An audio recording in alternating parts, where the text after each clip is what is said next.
So this week we have two blogs of the week. As I tend to do, I can never pick just one. I always try and then I always fail. The first one is actually, I'm going to make it just a quick honorable mention. It's Audrey Waters over on Hack Education talking about Tapikeo. And my Japanese is rusty, but I think Tapikeo is probably the right pronunciation. It is actually an iOS app that she's talking about, and she just gives a quick look at it. Could have featured it on Tool of the Week actually, and perhaps we'll take a deeper dive. But just wanted to point people to her blog and have folks check this out. It is a really interesting piece of software that taps into what Intel has identified as kind of a more iconic, visually oriented take on content creation, which obviously lends itself to tablet operating systems, phone operating systems, touch-based OS, and so Tapikeo is, essentially students are able to, at its very most basic, create flashcard applications, but they're interactive and they're cool and they have sounds and whatnot associated with them. But it is very much a different way of creating content, a non-traditional way of creating content, and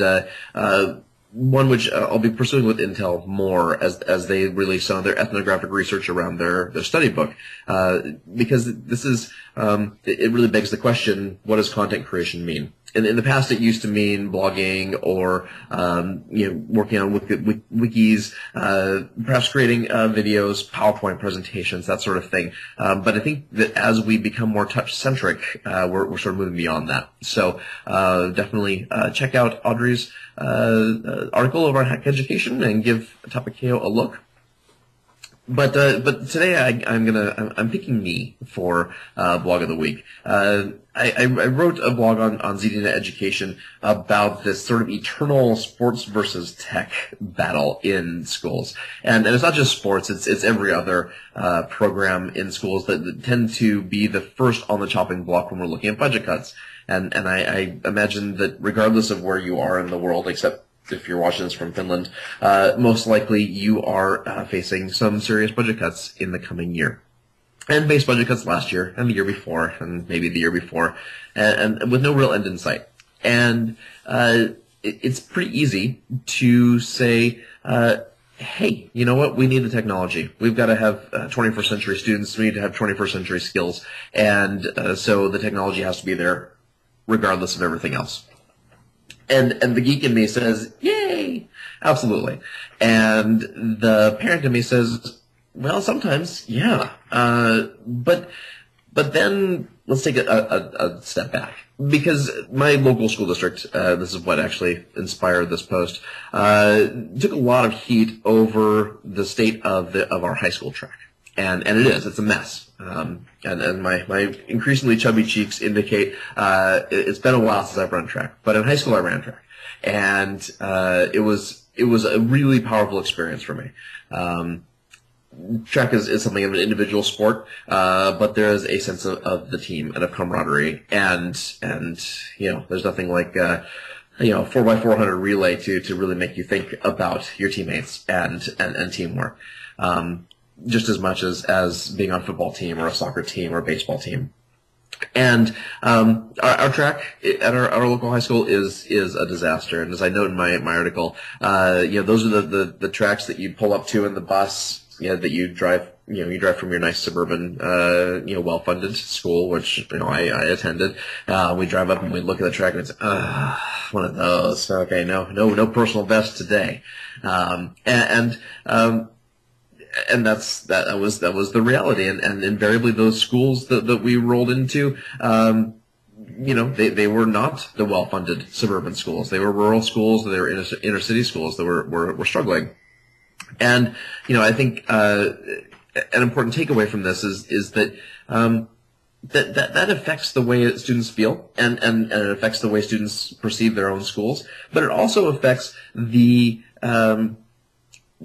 overall value placed on sport. And there are lots of schools that fund their football programs very well. But if we look at the way we allocate resources, I think that it's just as easy to argue that just as we need the technology, we need to be educating our students in 21st century ways.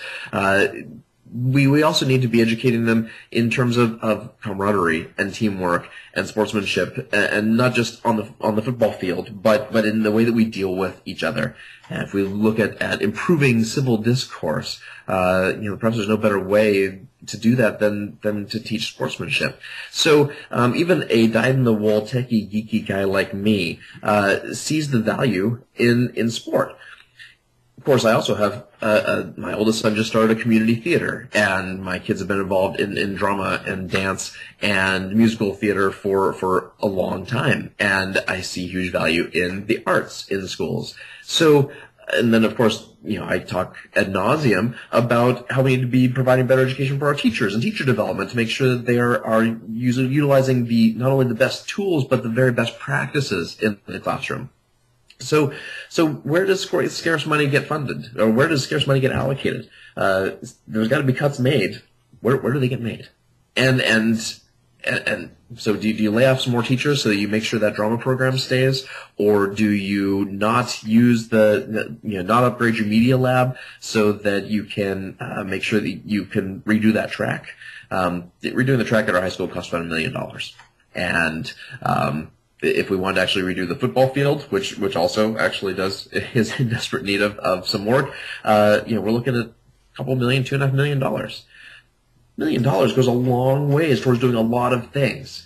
And in fact, in our case, none of them are going to happen because there is no $1 million to spend, and it's not going to be available.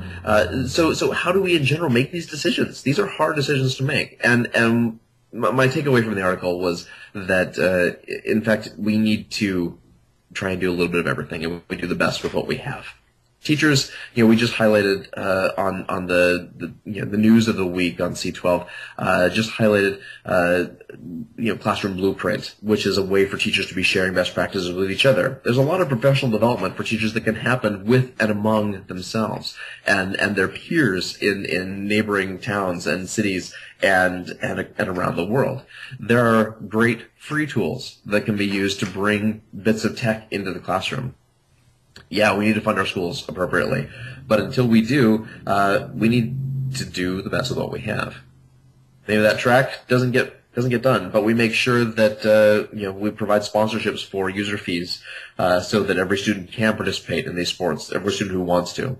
Or we make sure that we don't lay off that gym teacher, no matter how much the calculus teacher might want it to happen. We don't lay off that gym teacher. We make sure that it's that gym teacher has also all the right teaching skills at hand and professional development at hand to make sure that that students get the most that they can out of sport in class, even if they aren't on a particular team.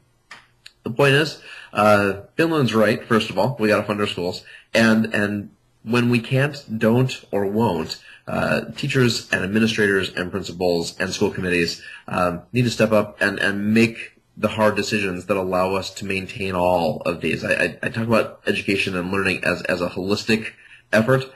It is, and body, mind, and soul all have to go into learning. So there's my soapbox for the day, my preaching for the day. But I can't emphasize enough, just how truly important it is that we see all of the facets of learning and education be funded, even if at a minuscule level, and even if just brought along strictly through the sheer force of will of dedicated teachers and parents. So there's our blog of the week over on ZDNet Education.